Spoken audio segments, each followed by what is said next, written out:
توی رقص وقتی میخوای راه بری اینجوری که راه نرو قربونت برم، رقصت زشت میشه. 2 مدل فیگور بهت یاد میدم، یکیش برای آقایون یکیش برای خانوم ها.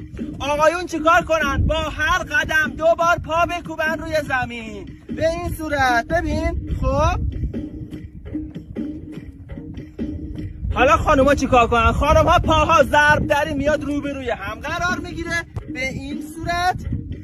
خب حالا غیر کمرم بهش اضافه میکنن.